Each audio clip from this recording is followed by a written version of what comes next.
बेवकूफ़ औरत अपने खावंद को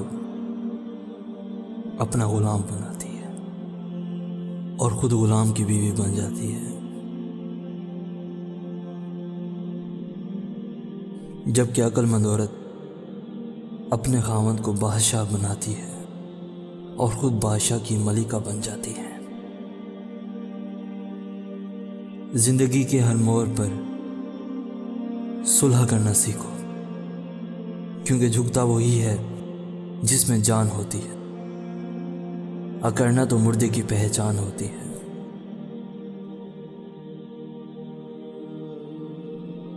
दुआ मांगते रहो, क्योंकि मुमकिन और नामुमकिन तो सिर्फ हमारी सोच में है, अल्लाह के लिए तो कुछ भी नामुमकिन नहीं।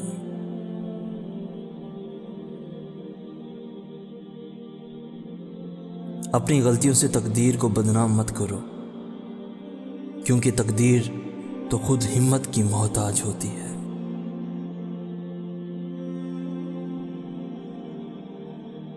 दुआ दस्तक की तरह है, मुसलसल दस्तक से दरवाज़ा खुल ही जाता है।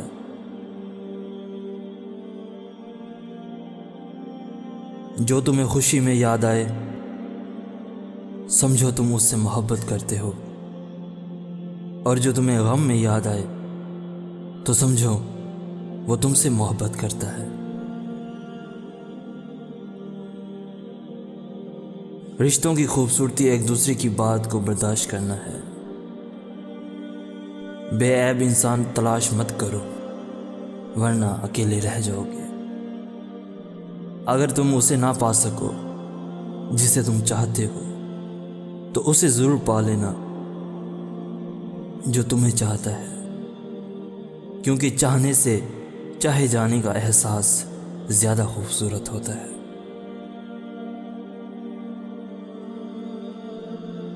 अगर किस्मत का लिखा सब कुछ होता,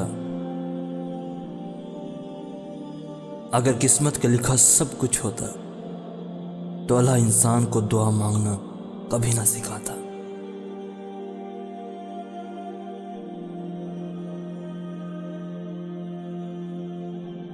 हज़रत ईसा अलैहिस्सलाम अपनी वालदा की वफ़ात के बाद उनकी कब्र पर गए। आप अपनी वालदा से मुखातिब होते हुए फरमाया, प्यारी अम्मी जान, मैं अल्लाह के हुक्म से मुर्दों को जिंदा करता हूँ। अगर आप हुक्म दें तो मैं अल्लाह से आपकी ज़िंदगी मांगूँ।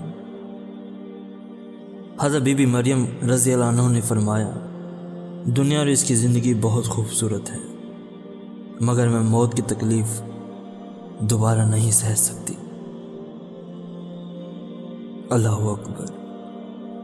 ये एक नबी की माँ का कहना है, और हम जैसे गुनहगारों की मौत कितनी तकलीफ दे होगी।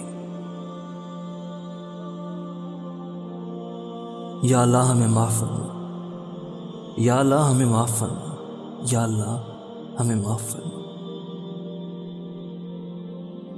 अगर आपको ये बात अच्छी लगे तो ज़रूर शेयर करें।